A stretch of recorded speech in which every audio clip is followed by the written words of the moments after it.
పశ్చిమ గోదావరి జిల్లా ఉండిలో ఎలాంటి అనుమతులు లేకుండా ప్రభుత్వ పంట కాలువను తవ్వుతున్న క్రేన్ను ప్రభుత్వ సిబ్బంది ఆపారు.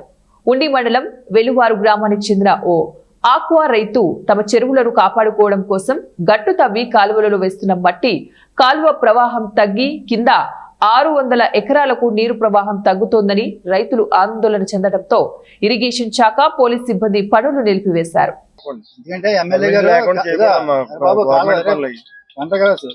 ఎమ్మెల్యే గారు చిన్న చెత్త అయితే ఊరుకోవట్లేదు. కాలం మీరు బకెట్లు లోపలికి వేస్తే ఎలా కుదురుతుంది? నా పేరు కింద ఈ కాలువగట్టు రైతుని ఒక 100 ఎకరం పైన ఉంది. దీని మీద ఇక ఆయకట్టుకి కూడా కాలువగట్లు ఉంటే పెట్టుకోమని ఆ ఫేస్బుక్లో చెప్పారు మన సార్ ఎమ్మెల్యే గారు. సరే దానికోసం చాలా ఇబ్బందులు, ఒక 50-60 సంవత్సరాల నుంచి వాళ్ళ కాలువగట్టు ఫార్మేషన్ లేదు. ఇది చాలా ఇబ్బంది పడుతున్నాం కింద. ఓకేనా? ఆ డీసీ ప్రెసిడెంట్ గారిని ఆదేశించారు సాయి లచ్చిరాజు గారు. సొంతంగా చేస్తున్నారు. దీనికి వీళ్ళు పని చేయడానికి కాలువగట్టు మీద పనిచేస్తున్నారు. కాలువగట్టు మీద పనిచేస్తే వీళ్ళకి ఎటువంటి పర్మిషన్లు లేవు తవ్వుకోవడానికి, రిపేర్ చేయడానికి. ఆయన సమక్షంలో జరగాలి.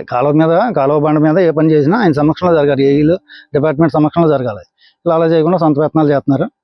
సో దానికోసం ఇవి ఎకర భూమి వాళ్ళకి నీళ్ళు అందకుండా ఉంటాయి. ఆ పక్క రైతు ఈయన ఎవరు తీసుకొచ్చారు? మిషన్ వాళ్ళని అడగండి.